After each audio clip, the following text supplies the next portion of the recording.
नमस्कार। पीडी व्यास नाम है हमारा।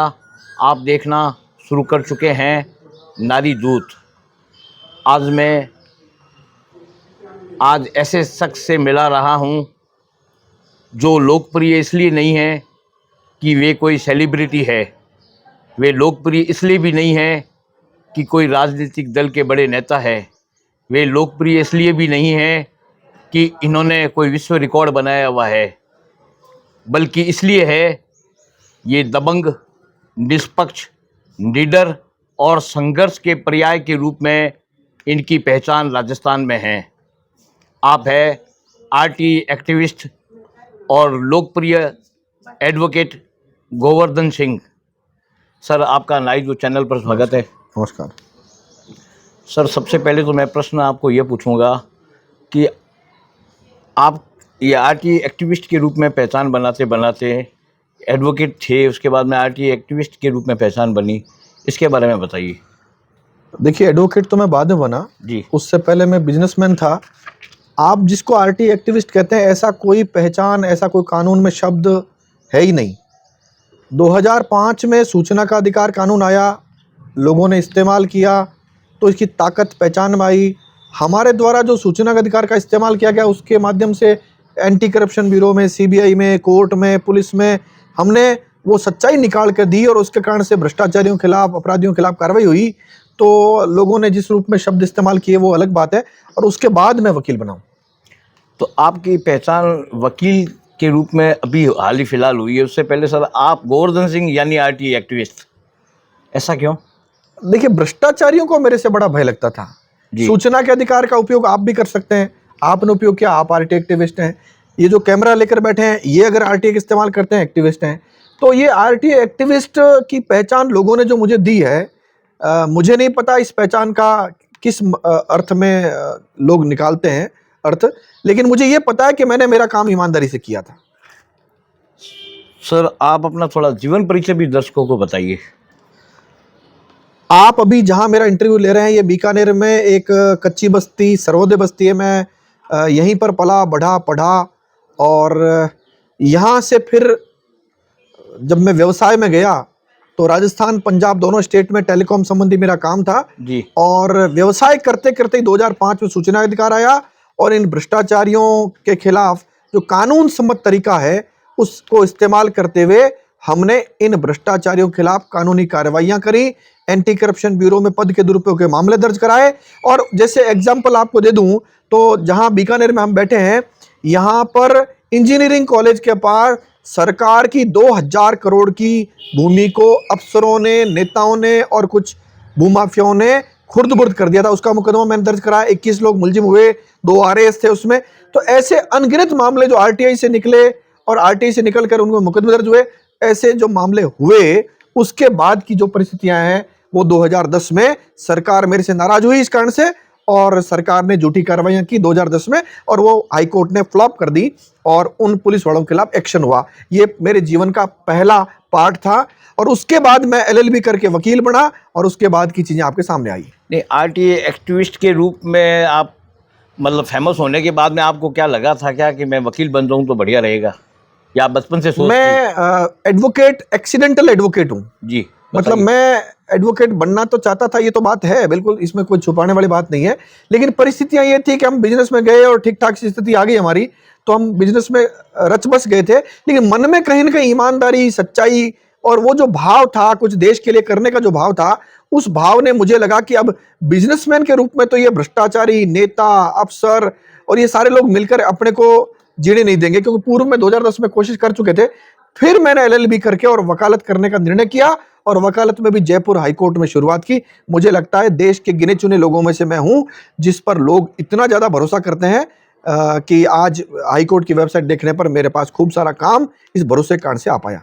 सर, एक बात मैं आपसे ये पूछता हूँ कि आप जैसे कह रहे हो मैं भ्रष्टाचारियों के खिलाफ लड़ता हूँ, भ्रष्टाचारियों के खिलाफ आपकी छवि भी है कि आप भ्रष्टाचार जो करते हैं उनको आपका बहुत भय लगता है कि गोवर्धन सिंह जी को मालूम चल जाएगा तो हमारी नौकरी चली जाएगी।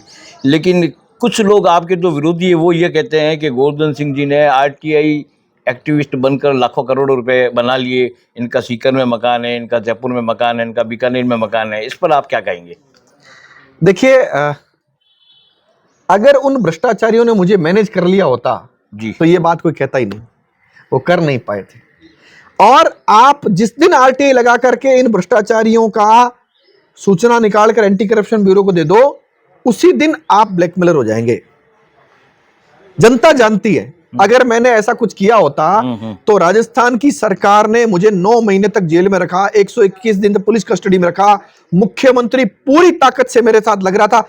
आपको पत्रकार के रूप में जनता को क्या वो बता पाया कि मेरे पास कोई अवैध संपत्ति, अवैध धन कहीं बताया क्या, जनता के सामने लाया क्या? और मैं तो आपके माध्यम से आज फिर चुनौती देता हूं, राजस्थान का मुख्यमंत्री अशोक गहलोत या उनका कांग्रेस का कोई ताकतवर प्रवक्ता और बहुत कोई इंटेलिजेंट इनका आईपीएस अफसर या कोई और बड़ा पत्रकार जो अपने आप को बड़ा पत्रकार मानता हो, मेरे खिलाफ खबरें भी छापी हो, या कोई अन्य व्यक्ति सार्वजनिक रूप से आपके साथ इसी चैनल पर नारी दूध पर बैठ जाए मेरे साथ और डिबेट करे और बताए कि धरती पर एक व्यक्ति अशोक गहलोत ढूंढ कर दिखाए जो कहते गोवर्धन सिंह ने मुझे ब्लैकमेल किया।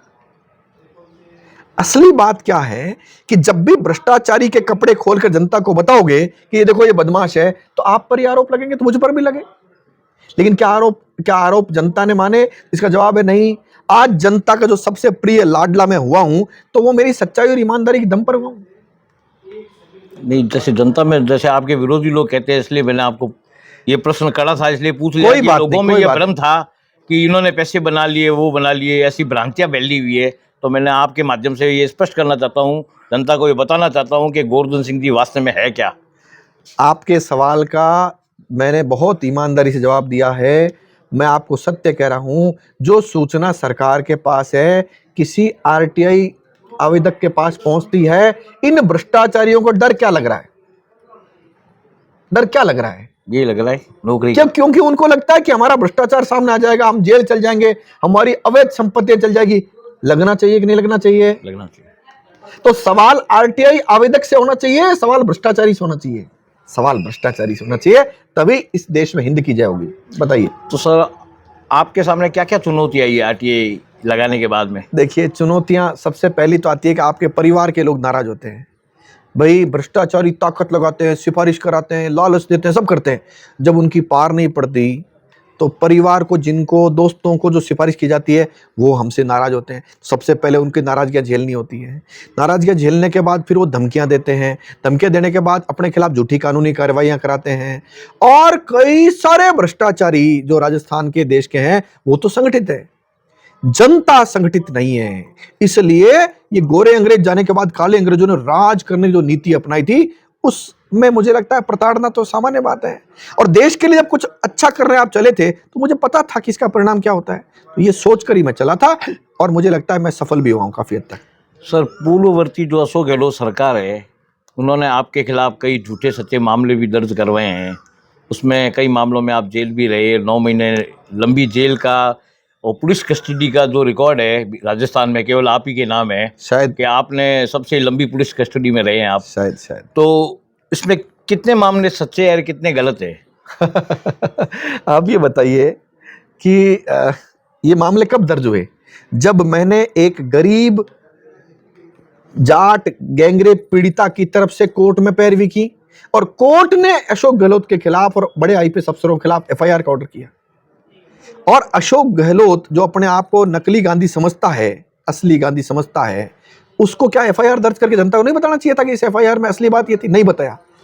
27 दिन तक वो कोशिश करता रहा ऊपरी कोर्टों में रिलीफ मिलने की, नहीं मिली उसको लगा गोवर्धन सिंह जो न्याय की मांग कोर्ट में कर रहा है, पुरजोर तरीके से उठा पाता है, उसको झूठे मुकदमे जेल डाल दो तो ये हो पाएगा। तो मुझे लगता है कि जनता के बच्चे को, आपके कोई परिचित जज हो, मजिस्ट्रेट हो, आईएएस हो, आईपीएस हो, आरएएस हो, आरपीएस हो, या कोई भी पत्रकार हो, उससे बोलो तुम ईमानदारी से बताओ एक भी मुकदमा सच्चा था क्या? अशोक गहलोत खुद ही नहीं कहता, अगर कहता होता तो 26 जनवरी 2023 को मैं बाहर आया था और 25 नवंबर 2023 को चुनाव हुए थे। बताइए, एक बार भी किसी मेरे आरोप का जवाब दिया क्या? नहीं दिया। एक बार उसने बोला था मेरे पास 1 इंच जमीन नहीं है, मैंने दिल्ली के द्वारका में बता दी ये फ्लैट है, और फिर बाद में उसने कहा हाँ ये फ्लैट है, फिर मैंने कहा मानसरोवर जयपुर में भी है, ये झूठ बोलता है। उसके बाद कोई जवाब दिया क्या? तो सर, आप एक बात बताइए, राज्य में कई और भी भ्रष्ट नेता है, आप केवल अशोक गहलोत को ही टारगेट क्यों बनाते हैं? देखिए, मैं अशोक गहलोत को टारगेट की बात नहीं है। मैं तो हर बार कहता हूँ नेता सभी भ्रष्ट हैं। इन्होंने भ्रष्टाचार से जो धंधा किया है, जनता बहुत प्रताड़ित है उनसे, तो टारगेट की बात नहीं है। मुझे बताइए कोई नेता, जैसे मान लीजिए बीकानेर में बीडी कल्ला भ्रष्ट है मान लो, इस पर कार्रवाई करने की जिम्मेदारी किसकी थी? अशोक गहलोत की। वो कार्रवाई नहीं कर रहा तो असली दोषी कौन हुआ? अशोक गहलोत हुआ ना। अशोक गहलोत। तो सबसे पहले चोर की मां मरनी चाहिए। चोर की जो असली ताकत है वो लोगों के सामने नंगा होना चाहिए। वो नंगा होगा तो जनता को पता चलेगा कि असली खिलाड़ी ये है। भ्रष्टाचार करने वालों को संरक्षण देने वाला व्यक्ति, असली बात ये जनता के सामने वो आना चाहिए। तो वो अशोक गहलोत था पिछली सरकार में, इस सरकार में अभी आने दो सामने, हम फिर बता देंगे। हिंद की जय करने के लिए कुछ चला था, जनता को सच, आज जो जनता मेरे भरोसा कर रही है उस भरोसे को बनाए रखने के लिए मैंने हर एक बात जो जनता के सामने आ सकती है, कोर्ट के सामने आ सकती है, एंटी करप्शन ब्यूरो के सामने आ सकती है, लगाई है। एक व्यक्ति की जो अधिकतम क्षमता है उसमें मैंने अधिकतम काम करने की कोशिश की है। इस सरकार के बारे में आपका क्या कहना है? आपको क्या लगता है कि आपके खिलाफ देखिए, जो मुकदमे हैं, हाँ, यह सरकार उस पर रोक लगाएगी, पुनर्विचार करेगी, आपको कुछ रिलीफ दिलाएगी? अभी तो मुझे लगता नहीं है कुछ भी। अभी इसलिए लगता क्योंकि नेता, मैंने बता दिया, नेता कोई भी भ्रष्ट हो, ईमानदार हो, वो नहीं चाहता कि बेईमानों को या बेईमानी को उजागर करने वाले लोगों का भला हो। आप बताओ, जो सत्ता में बैठे लोगों ने या अफसरों ने मिलकर मेरे खिलाफ झूठे मुकदमे किए, सारे षड्यंत्र किए, क्या वो चाहेंगे कि वो जेल चल जाएं? अगर वो नहीं चाहेंगे तो वो सारी ताकत लगाएंगे कि इन मुकदमों की जांच सीबीआई में नहीं चल जाए। सीबीआई में गई तो मुकदमे झूठे कराने वाले, पुलिस वाले और अन्य जो षड्यंत्र में शामिल थे वो सब लोग जेल चल जाएंगे। तो वो नहीं चाहेंगे, लेकिन जनता मांग कर रही है। आप लगातार देख रहे हैं वकील मांग कर रहे हैं, जनता, क्योंकि जनता को लगता है गोवर्धन सिंह की हार हुई तो वो हार केवल गोवर्धन सिंह की नहीं है, हम सब की हार होगी। हर उस ईमानदार नागरिक की हार होगी जो बेईमानों से प्रताड़ित है। तो मुझे लगता है वो काम चलता है। तो सर, आपको लगता है क्या कि ये राज्य सरकार, केंद्र सरकार मामला सीबीआई में भेजेगी जांच के लिए? आपको उम्मीद है क्या? मुझे लगता है जनता पर बड़ा उम्मीद है, मुझे जनता पर बड़ा भरोसा है, और जनता की ताकत के आगे कोई नेता कुछ भी नहीं है, ऐसा लगता है। तो सर, आपका राजनीतिक दल ने, किसी दल ने आपको ऑफर दिया है क्या राजनीति में आने के लिए? बहुत बार, लेकिन मुझे लगता है कि किसी को साइंस अच्छा लगता है, किसी को कॉमर्स, किसी को आर्ट्स। तो मुझे जो मेरी रुचि काम है, मुझे जो जनता से प्यार मिल रहा है, मैं इसमें खुश हूं। जिसको राजनीति में जाना राजनीति में जाए। जैसे आपके जो जेल जाने से पहले 9 महीने आपने जो सजा काटी है, उससे पहले शहर में, पूरे राज्य में ये चर्चा थी कि आम आदमी पार्टी के अरविंद केजरीवाल ने आपको ऑफर किया था राजस्थान का हेड बनाने के लिए, टिकट के देने के लिए भी हाँ भरी थी। जब आप क्या कहेंगे सर, आपकी कोई ऐसी कोई बात? ये बात सत्य है कि जनता का मुझे बहुत प्यार मिला, समर्थन मिला, तो इन नेताओं को भी ऐसे लोग चाहिए। तो प्रयास किए होंगे, लेकिन मुझे लगता है कि वो प्रयास इसलिए आगे नहीं बढ़ पाए क्योंकि मेरे से बात हुई तो मैंने पहले सिरे से खारिज कर दिया, तो मुझे लगता है कि वो आगे प्रयास नहीं बढ़ पाए इनके। अब आप कोई विचार बना रहे हैं क्या सर? अभी तो मैं तो देखो, आप सब लोगों के बीच में, जो लोग मुझे देख रहे हैं, इन सब लोगों के बीच में काम करूंगा और हिंद की जय करूंगा। मुझे लगता है कि मुझे इसी में संतुष्टि है। जब तक मेरे पास जीवन है, मेरा रोम रोम इसी काम के लिए लगेगा। अब भी सर, आप दैनिक भास्कर से जो आपका विवाद चल रहा है, उस पर पूरे राज्य में चर्चित है। इस पर क्या विवाद है? ये विवाद क्या, विवाद की जड़ क्या है और ये विवाद क्यों चालू हो गया? और आपके खिलाफ जो उन्होंने लगातार 6 दिन बड़े बड़े आलेख छापे, आपके बारे में खबरें छापी, आप पर कई आरोपें लगाई, कई एफआईआरों की मतलब विस्तृत विवरण प्रस्तुत किए आमजन के सामने, इस पर सर आप क्या कहेंगे? देखिए, दैनिक भास्कर ने पिछले 1.5 साल में कोई खबर छापी क्या? तो इसका जवाब है नहीं। जब से दैनिक भास्कर के मालिक के खिलाफ पोक्सो जैसे घृणित अपराध का कॉग्निजेंस हुआ, एफआईआर दर्ज हुई, उसके बाद खबरें छपी ना। इन्होंने कितने लोगों के सामने गिड़गिड़ाए कि साहब हमको जो है गोवर्धन सिंह पैरवी नहीं करे, गोवर्धन सिंह न्याय दिलाने के लिए, उस पीड़ित परिवार की इज्जत की रक्षा के लिए नहीं खड़ा हो।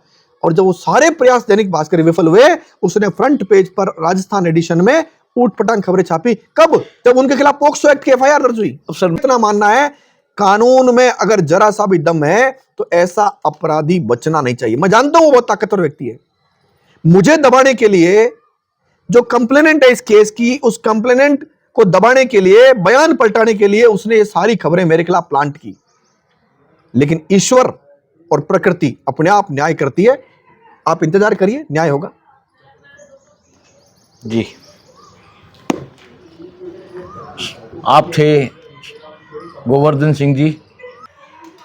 अपना और अपनों का ख्याल रखिए। कैमरा पर्सन विकास सेवक के साथ डीजे जजत, नमस्कार।